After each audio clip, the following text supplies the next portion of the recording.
Ця будівля в пам'яті краян старшого покоління запам'яталася як єпископська резиденція. В радянський час це приміщення слугує бібліотекою Ужгородського університету. Тут зберігаються найцінніші манускрипти, стародруки та рукописи нашого краю. Скарбницею духовності часто називають це приміщення. Саме сюди приїздила Олена Михайлівна Рудловчак для того, щоб по краплинах формувати об'єктивний погляд на нашу історію.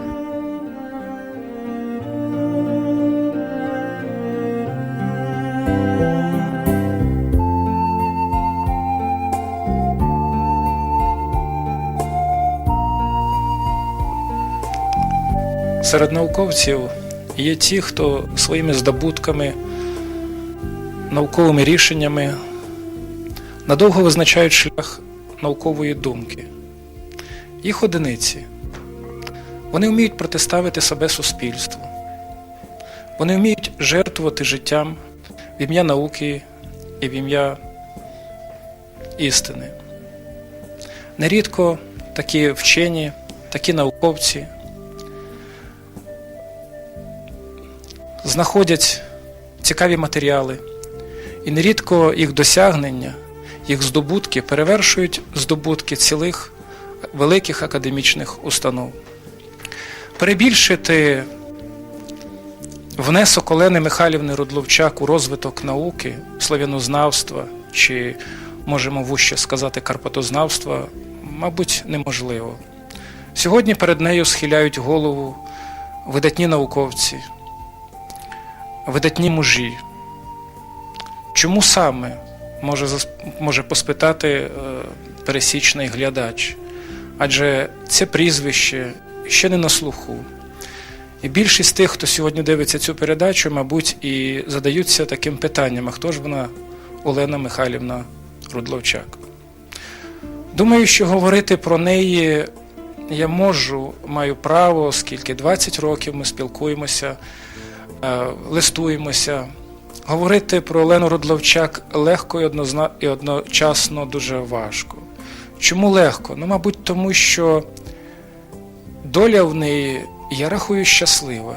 І ті плани, ті мрії, те, що мріялось, їй вдалося здійснити. Врешті-решт, все це сьогодні стало частиною нашої спадщини. Все це, а це десятки книжок, монографій, збірників, хрестоматій, укладених нею, написаних нею. Все це сьогодні надбання нашої культури і надбання нашої історії. Можливо, тому про Олену Михайлівну дуже легко говорити. Але одночасно говорити і надзвичайно складно, тому що для цього прийшлось би захопити цілий пласт нашої історії, говорити про ізми, про комунізм, соціалізм, атеїзацію населення, про класовий підхід, класову боротьбу. І це була би надзвичайно, як мені здається, довга передача. І я не впевнений, що ми би змогли охопити і в такому разі охопити цю тему. Мабуть, почну з того, що Олена Михайлівна Рудловчак, наша землячка, народилась у далекому 19-му році у місті Мукачеві.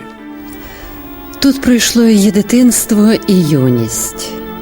Початкову школу та гімназію закінчила в рідному місті. Поступила на юридичний факультет Праського Карлового університету, найпрестижнішого вищого закладу тодішньої Чехословаччини. Паралельно для отримання учительського диплому, оскільки батьки-вчителі бажали бачити дочку вчителькою, пройшла педагогічну практику у селі Задільське Воловецького району. І сьогодні Олену Михайлівну пам'ятають жителі цього села. З 1936 року Олена Михайлівна Рудловчак зав'язала співпрацю з чехословацьким радіомовленням. У ролі декламатора, аматора-актора брала участь у передачах Кошицької редакції радіопередач для Підкарпатської Русі. Після віденського арбітражу змушена переїхати з родиною до Сваляви, оскільки Мукачеві відійшло до Угорщини. Скориставшись учительським дипломом, працювала вчителем у селах Неліпино, Чинадієво, Ряпідь, Вільховиця. Слідом за чоловіком, службовцем Словацького радіо, змушена була виїхати до Братислави. Це трагедія і моя, і моїх батьків, знаєте. Тому що у мене батько був такий, що він мене навчив прирости до рідної землі. У нас із чоловіком мала бути свадьба, значить шлюб ми мали взяти в 38-му році наприкінці року. Але, як відомо, в листопаді відпало Мукачево Ужгород. А ми з батьком евакуювалися у Сваяву. Але батько працював тоді у Сваяві. Так що лише ми приїхали з братом, а мама ще залишилася в Мукачеві із бабкою моєю. Ну, а потім через 6 місяців все розпалося, а мій чоловік не міг вернутися назад, тому що мадяри на нього говорилося, що видали наказ заарештувати, тому що, мовляв, він вів антимадярську пропаганду в радіо. У Пряшеві Олена Рудловчак спочатку працює разом з чоловіком на радіо. Її здобутки у цій галузі вагомі. Але вона вирішує обрати шлях науковця. Звання кандидата філологічних наук за результатами захисту дисертації Духновича його проза здобуває у 1960 році. З того часу її діяльність пов'язана з філософським факультетом Кошицького пединституту імені Шафарика у Пряшеві. Післявоєнна Пряшівщина переживала період культурного національного відродження. Відкривались товариства, відкривались газети, журнали. Дослідники почали досліджувати історичне минуле. А що ж було в цей час в Ужгороді? В 60-ті, навіть в 70-ті роки деякі догматики стверджували, що наша спадщина не варта того, аби до неї звертатись. Вона не має ніякої естетичної цінності, а тому її треба викинути на смітник історії. Саме абсурдність цієї тези вирішила довести Олена Рудловчак. Всі сили і надсили старалася вибудувати науковий інститут. Ті наші контакти з цілим світом.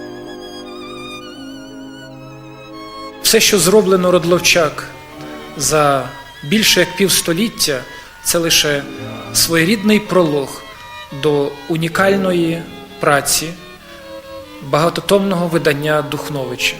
Є в Олени Рудловчак у науці особлива привада – Олександр Духнович.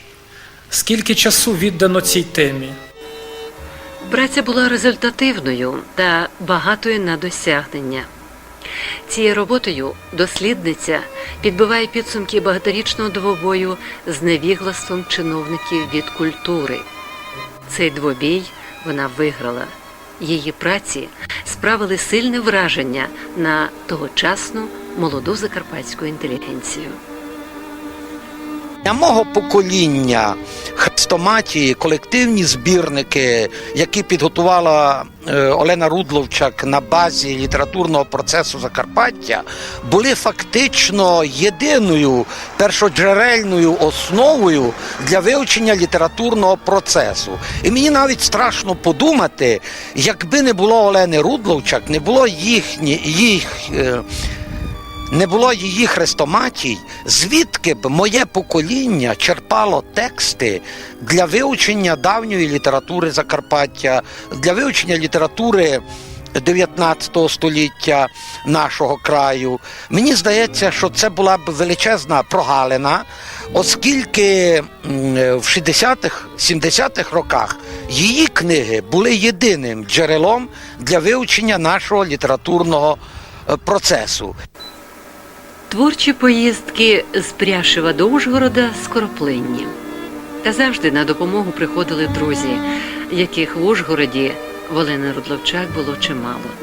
Вони відгукувалися на листи від дослідниці, розшуковували потрібні матеріали, фотокопії надсилали у Пряшів. Таким добродієм для Рудловчак завжди була і залишається Олена Дем'янівна Закриводорога, бібліограф, згодом провідний бібліограф тоді ще Ужгородського державного університету.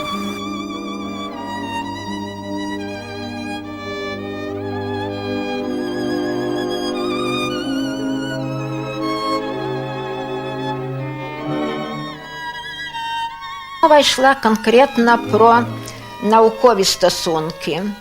Вона запитувала про матеріали, які є в бібліотеці.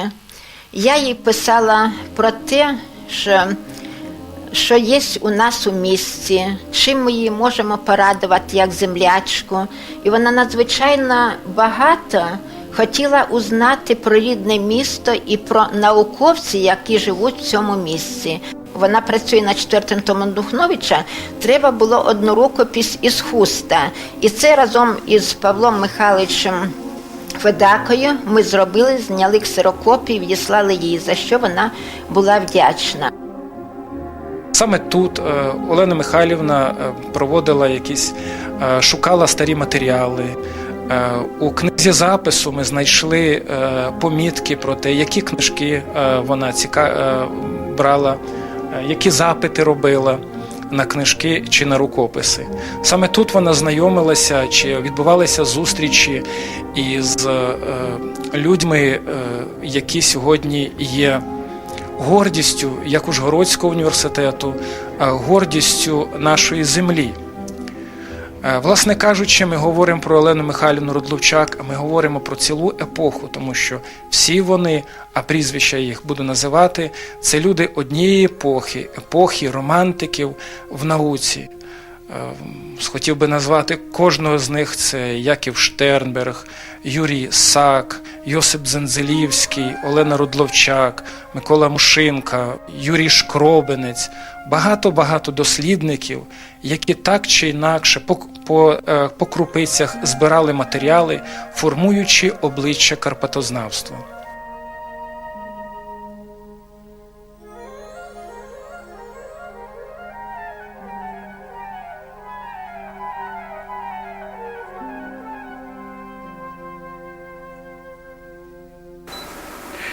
Поруч з бібліотекою університету по вулиці Замковій жила родина Саків. Її господар Юрій Михайлович Сак, викладач університету, людина скромна, яка належить бути справжньому інтелігенту. Вони стали однодумцями на початку 60-х років. Щоправда, познайомитись могли ще в Празі у 1937-38 роках. Обоє були студентами Карлового університету. Він студент філософського факультету, вона юридичного. Краяни в Празі трималися разом. Захоплення Олени Рудловчак історією та культурою рідного краю привело її до Сака. Великий масив архівних матеріалів, над якими дослідниця працювала, потребував досвіду латиніста, однодумця, патріота. Юрій Сак прийшов на поміч. Те, що Олені Рудловчак вдалося підготувати та видати багатотомне видання творів Олександра Духновича, безперечно, значна заслуга Юрія Сака. Юрій Михайлович Сак мав славу одного з найкращих латиністів України. Тому, коли Олена Михайлівна звернулася до нього за допомогою перекладати праці з латинської мови, він погодився. Ця співпраця тривала 35 років. Врешті-решт, і сьогодні, коли Юрія Михайловича Сака немає між нами, ця праця продовжується. Ось як згадує про цю чудову людину Олена Рудловчак у своїй автобіографії. З Юрієм Михайловичем Саком ми 35 років долали дослідницькі шляхи. Зараз ще працюю над ним перекладеними великої кількості джерельними матеріалами. Його раптова смерть була для мене і для науки міцним ударом. Це була великих знань і великої душі людина. Вважаю себе грішною, що не встигла за його життя опрацювати ним вичитані і перекладені латиномовні матеріали. Дай Господь закінчити нашу спільну роботу. 4-й том повного зібрання творів Духновича. Тривалою була співпраця Олени Рудловчак з Василем Лазаровичем Микитасем. Разом із ним вона видає у 1965 році у Пряшеві антологію «Поети Закарпаття». Антологія хронологічно охоплювала 4,5 століття, а це 450 поезій 123 авторів. Про книгу щедро тоді заговорила критика. Олені Михайлівні не судилось повернутись жити у рідні Карпати. Та вона сповна виконала свій обов'язок патріота. Її праці, її дослідження, її книги повернулись на рідну землю. Вони стали надбанням нашої культури. Вони на полицях бібліотек. Вони стали підручниками з карпатознавства. Карпатознавства, реабілітувати яке Олена Рудловчак поставила собі за мету цілого життя. Слава на батьківщині не оминула Олену Рудловчак. Нещодавно їй присуджено звання почесного доктора наук Ужгородського національного університету. Вийшла книга бібліографічного характеру, в якій зібрано і описано всі праці видатної дослідниці. Тут знайдеться інформація і про життєвий шлях Олени Рудловчак, її родину, славною дочкою якої вона є. Я дуже пов'язана зі своїм рідним краєм. Так що мене до цього часу хвилює та річ з того боку, що це мій рідний край не забув про мене, знаєте. Там багато людей про це просто билися за цю річ, щоб вона вийшла. Воно їм не було легко її пронести. Ну, але справді цілий колектив. Потім там у мене той двоюрідний брат теж. Уже потім і він також запалився тим, щоб ускорити, щоб чим скоріше видали. Є двоюродна сестра моя. І так вийшло, що до нинішнього дня ми дуже близьких відношеннях. Я так почувствував, що і я її імпоную, як творча людина, тому що їй близько по душі, а я вже не говорю про неї, тому що вона для мене теж взірець. Така сконцентрованість до роботи, як у неї, то треба повчитися. Я знаю дуже многі, наприклад, професор у дворі, при зустрічах, він теж мені говорив, каже, для неї прикладом є Елена Рудловчак. Тому що він її добре знає, він дуже часто консультувався, він і до нинішнього дня в наукових працях має зв'язок з нею і продовжує якось держати контакт серйозний, тому що є над чим повчитися у неї. Олена Михайлівна безвиїзно живе у Пряшеві.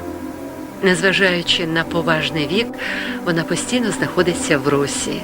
Багато і цілеспрямовано працює.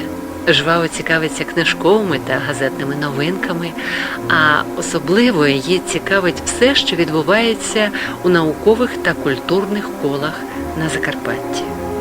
Ніби не помічаючи свого віку, вона, щоб не затриматись з відповіддю своїм друзям чи у якійсь іншій терміновій справі, або що зробити ксерокопію статті, може, відклавши планові завдання, піти на пошту та відправити листа чи бандерольку.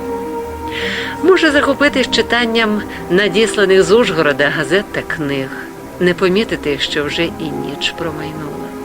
Правда, потім буде себе довго картати, що могла цей час використати на незавершені справи. Вона ніколи не гналася за кар'єрою, за якимись титулами, на відміну від інших, а працювала, і я багато чого навчився саме від неї. Мені дуже приємно, що тепер, коли вона вже в преклонному віці відсвяткувала 80-ліття, Закарпаття все ж таки дало їй належну пошану.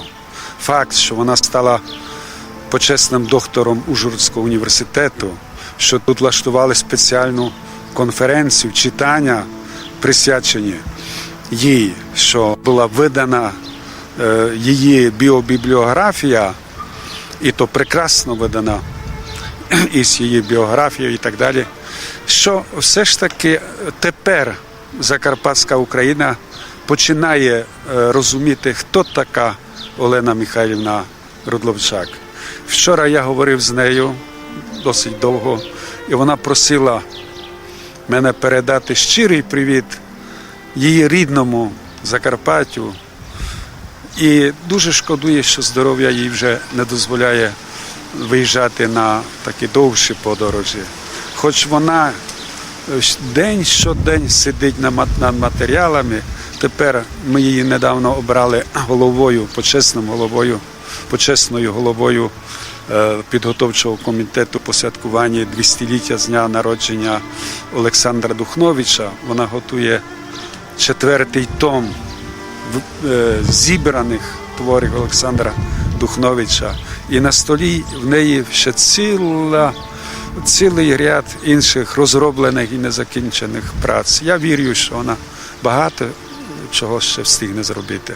Нещодавно я отримав листа від Олени Михайлівни. Вона пише: Валерію, тримайте мені пальці, аби я мала сили завершити 4-й том. Шановна Олена Михайлівна, ми всі тримаємо вам пальці, аби ви завершили цю титанічну, колосальну працю, яка варта того, аби її зробили величезний академічний заклад, але яку зробили саме ви.